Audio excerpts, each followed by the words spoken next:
I'm Alex. And I never thought a simple thumb on the highway could change my life forever until I saw Morgan standing in the darkness, smiling with eyes that weren't human. That was the moment my nightmare began. I had been walking for hours, my boots scraping against the hot asphalt, as the sun leaned low in the sky. The horizon stretched endlessly, the highway bending slightly into the distance, and I could see no sign of civilization. Every car that passed roared past me with tires hissing against the road, but none slowed down.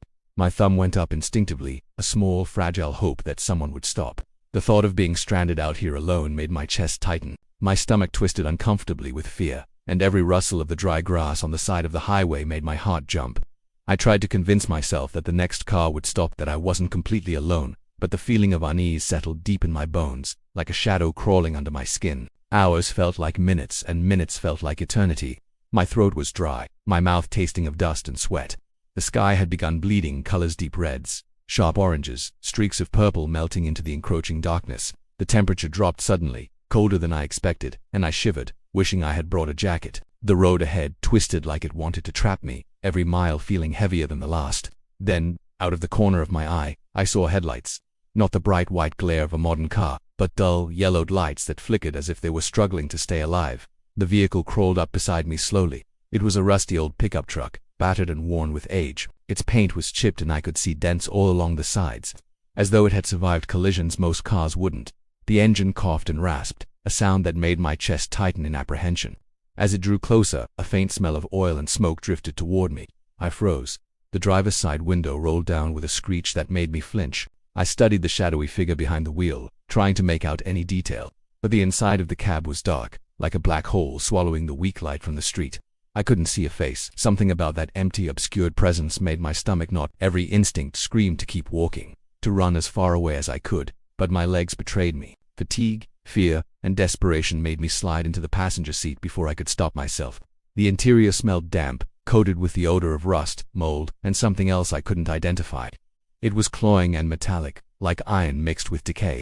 The driver didn't speak, didn't acknowledge me, just nodded once, the motion slow and deliberate. The truck lurched forward, the tires rolling over the uneven asphalt with a low, persistent growl. The silence between us was thick, suffocating. My eyes darted around, trying to take in every detail of the interior, every shadow. But the darkness inside the cab seemed unnatural, like it was absorbing light rather than reflecting it. Then I noticed it. At first I thought it was my imagination, a trick of the dim light, but in the back seat there was a figure. I couldn't make out a face or distinguish features, only a dark, human-shaped shadow sitting perfectly still. My breath caught in my throat. I was sure the truck had been empty when I climbed in. My pulse spiked as I turned slightly to get a better look, but the shape didn't move.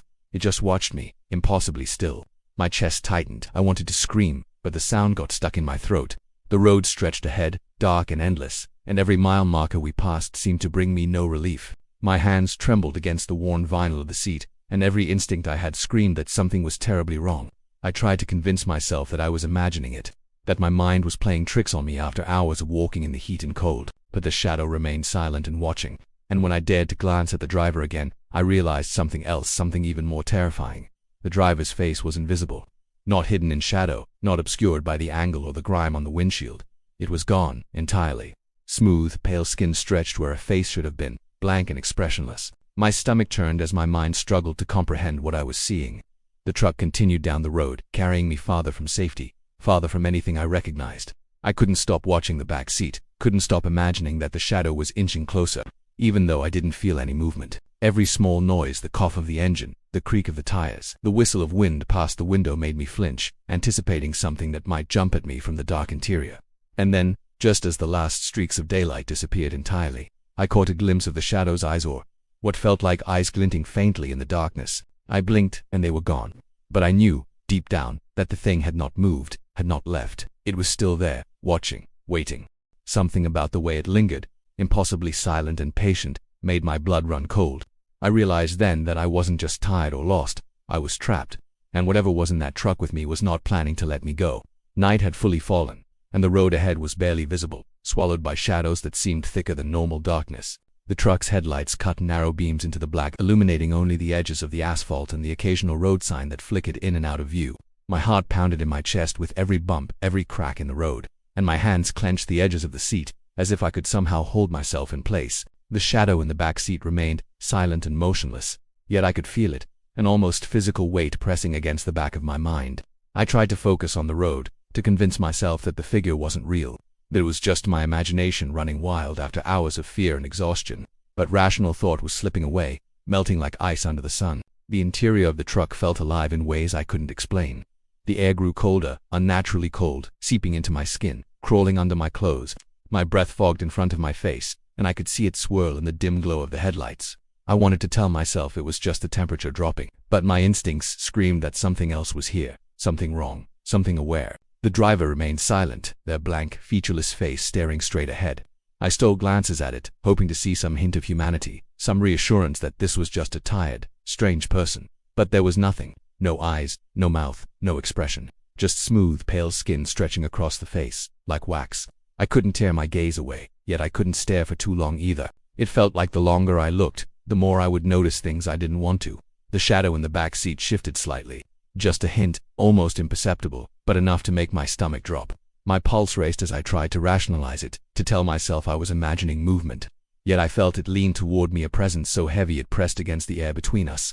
My skin prickled. Something about it was too deliberate, too knowing. I wanted to turn around fully, to confront it, but fear froze my body in place. The road ahead twisted in ways that made no sense. Signs I remembered from earlier were gone, replaced by strange markers, strange shapes that seemed carved from shadows rather than wood or metal. Trees leaned over the road, their branches twisting like fingers, scraping the edges of the truck. I tried to focus on anything normal, but nothing made sense anymore. Every mile marker, every curve, every flicker of the headlights suggested I was being led somewhere I didn't want to go. The radio, which had been silent, suddenly sparked to life. Static first, then a faint, distorted voice whispering numbers over and over. I tried to turn it off, to kill the sound, but the knob was frozen beneath my fingers, as though welded in place. The numbers seeped into my mind, cold and sharp, threading through my thoughts. I couldn't understand them, couldn't stop thinking about them. I closed my eyes for a moment, hoping it would end, but the numbers became louder, overlapping, as if multiple voices were speaking at once. I opened my eyes and saw movement in the back seat. The shadow had leaned forward slightly, head tilting, watching me. Its face was still indistinct, but I could feel its eyes boring into me. My chest tightened, and I realized with a sudden, sickening clarity that it was aware of my fear. It wasn't just sitting there, it was feeding on it. The driver's hands remained on the wheel, but I noticed something horrifying.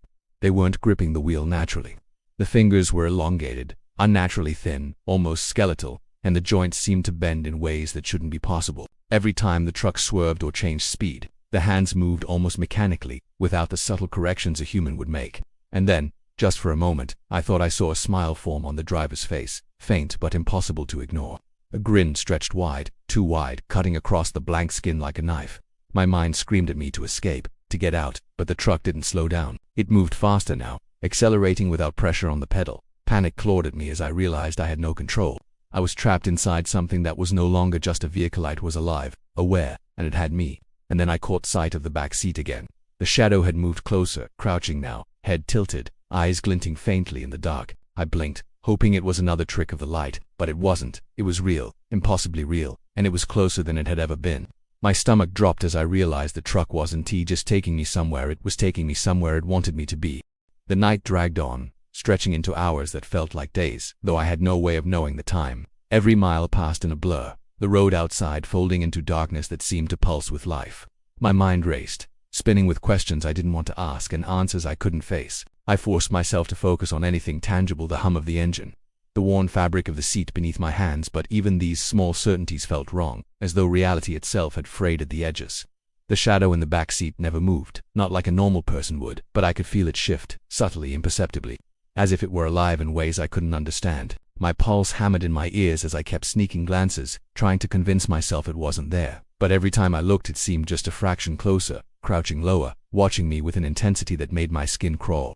I could almost hear it breathing, though I knew it made no sound. My imagination refused to accept what I was seeing, but deep down I knew this was no trick. Something unnatural occupied the space behind me. The driver remained silent, their blank, featureless face still staring straight ahead. I kept staring too, unable to look away. The skin was smooth and pale, stretched over a form that felt wrong, almost unreal. I had thought at first that the human mind simply couldn't perceive a face without features, but the longer I stared, the more I realized it wasn't about perception, it was about control. There was something in that blankness that made me feel exposed, naked even. as if the driver could see into my thoughts and find every fear I had tried to bury. The road had changed again. No streetlights, no mile markers, nothing familiar.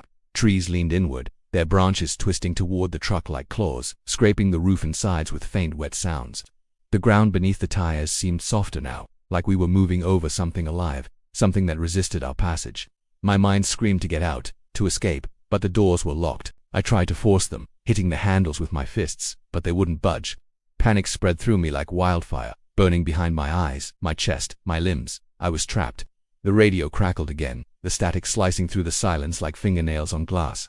Faint whispers threaded through it, fragmented numbers and syllables that made no sense but filled my head with urgency. I pressed my hands over my ears trying to block it out, but the whispers continued, drilling into my thoughts, planting seeds of unease I couldn't shake. My eyes darted to the back seat and I saw it shift again, moving slightly toward the middle of the cab. Its head tilted, and for the first time, I thought I caught a glimpse of something like a mouth too dark to be certain, but unmistakably there.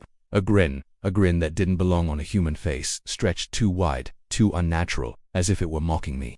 I tried to focus on the driver again, searching desperately for some sign of humanity, something I could cling to, but the hands on the wheel were no longer human. They were elongated, the fingers bending in impossible ways, knuckled and pale like bone, pressing the steering wheel with a pressure that seemed both careful and deliberate. I realized with a sickening clarity that the truck itself was moving without human input, as if the driver were a puppet, and the vehicle a living extension of something far older, far stranger than me. The road twisted again, bending unnaturally, curving in directions that should have been impossible. Signs disappeared, replaced by shapes that flickered at the edges of my vision. I could feel the truck picking up speed, gliding over the asphalt with a precision that terrified me. My stomach dropped when I realized the pedals hadn't been touched. We were moving on our own, guided by a force I could neither see nor understand. The shadow leaned forward again, crouching low in the back seat, glinting eyes fixed on me. I could almost feel its presence, heavy and suffocating, pressing against my mind like water filling a container too small. My chest ached, my muscles tense, my heart hammering uncontrollably. The whispers from the radio grew louder, blending into a chorus of unintelligible voices, all calling to me, urging me toward something I couldn't yet see but instinctively feared. And then, in that instant, I realized something I hadn't fully grasped before. The shadow wasn't just behind me, it was inside me. Every shiver, every pulse of fear, every racing thought had fed on me. The truck was not just a vehicle, the driver not just a stranger. This was a trap, a living nightmare, and I had walked straight into it. Panic had settled deep into my bones by the time the truck slowed slightly, though I didn't know if it was a real deceleration or just another trick of my mind. The night had grown colder, and the darkness pressed against the cab, thick and heavy, like it had weight. I could feel the shadow in the back seat shifting again, leaning forward with an intelligence that made my stomach churn.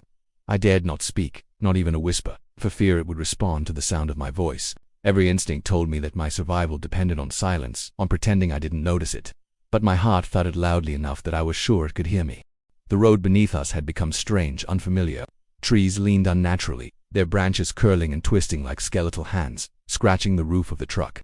Patches of fog coiled along the edges of the asphalt, thick and white, curling around the tires like smoke. I tried to look ahead, trying to find a landmark, a familiar turn, anything that could tell me where we were going. But the world outside seemed wrong, as if the highway had transformed while I wasn't looking, folding in on itself like paper. I tried opening the doors, hoping for an escape, but they were locked tight. I hit them, slammed my fists against the handles, and nothing gave. The truck seemed alive, moving of its own accord, obedient to some invisible force. Every swerve and turn, every change in speed, felt deliberate, like the vehicle itself knew exactly where it was taking me. My pulse quickened with the realization that I had no control. That the driver, or whatever the driver was only a passenger in a machine that wanted me somewhere I could not imagine. The shadow leaned closer, and for the first time, I could feel it watching me in a way that penetrated my thoughts. It was no longer content to merely exist in the back seat. It was assessing me, reading me. The hair on my arms stood on end as a cold sensation ran down my spine. I wanted to scream, to flee, but my voice refused to work. My body was frozen, as though my fear itself had turned into a physical chain.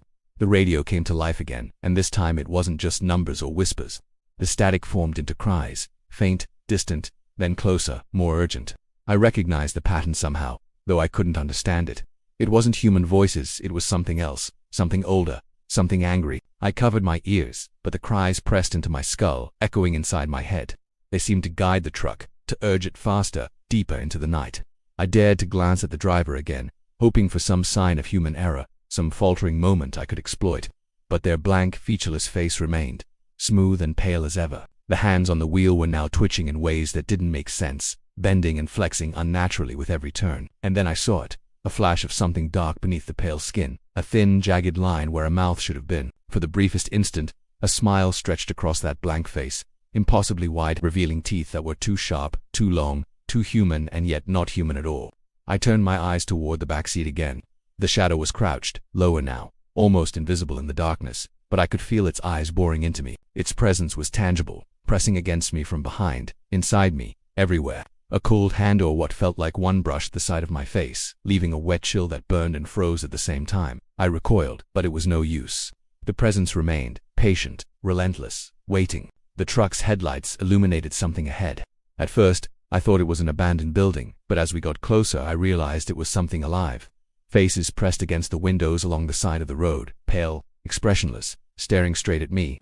Their eyes were black hollows, mouths faintly open in silent screams. I blinked, and they vanished, replaced by darkness that throbbed, moved, and stretched toward the truck like liquid shadow.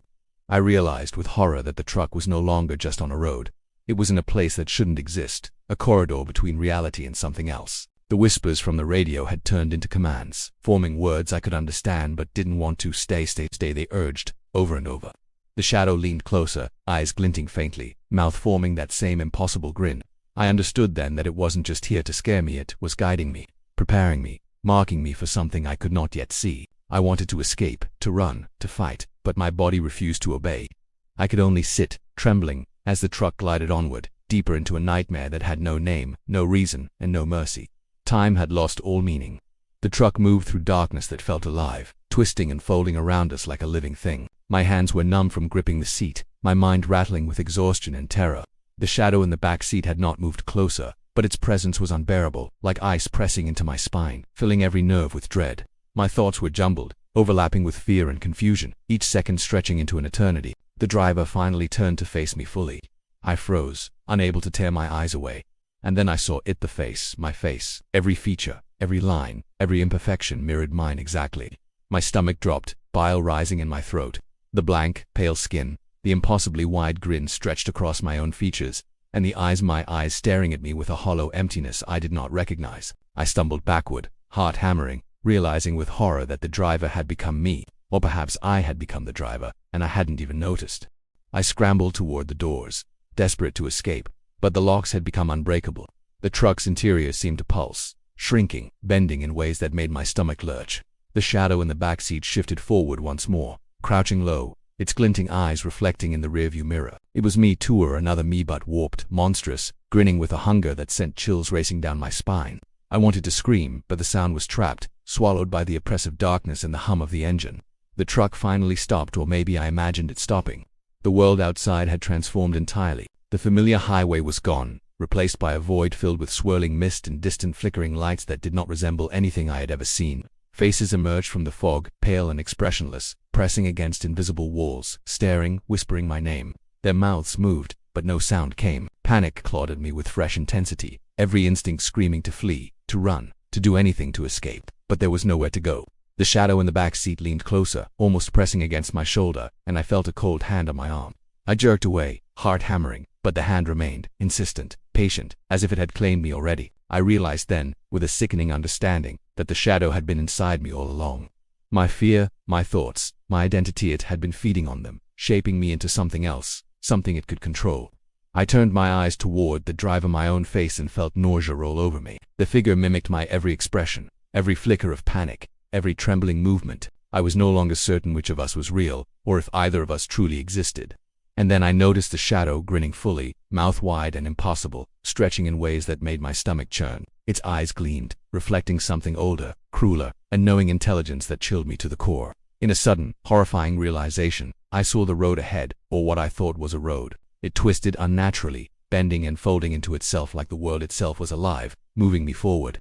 The whispers on the radio had grown into chanting, a chorus that seemed to come from the air itself. The words were clear now, simple, unyielding. You belong, you belong, you belong. And I understood, with a terror so complete it threatened to shatter my mind, that I had been chosen, marked, trapped. I stumbled toward the windshield, desperate to escape, but the world outside had no solid ground. The truck was suspended over void, the headlights illuminating nothing but infinite darkness. I turned back to the back seat, and the shadow was gone, vanished in a blink, but I could feel its absence, the cold, heavy emptiness it left behind pressing against me. It had not left. It had only moved inside me completely. And then I saw it, a figure standing on the side of a road, just beyond the headlights, familiar and impossible. My own face, grinning and waving, beckoning as if inviting me to join it. I tried to call out, tried to scream, tried to move, but my body refused. I was trapped, caught in a nightmare that had no escape. The last thing I felt was a cold hand on my shoulder, though no one was there, and a voice inside my head whispering, "You are next." The truck lurched forward, gliding into the darkness. The road disappeared entirely, leaving only the endless void and the echo of my own screams, that no one would hear. Somewhere in the night, I realized with a hollow certainty that I would never leave this ride, and when someone else walked along a lonely highway, they might see me waiting there smiling, thumb raised ready to guide them into the same eternal darkness that had claimed me.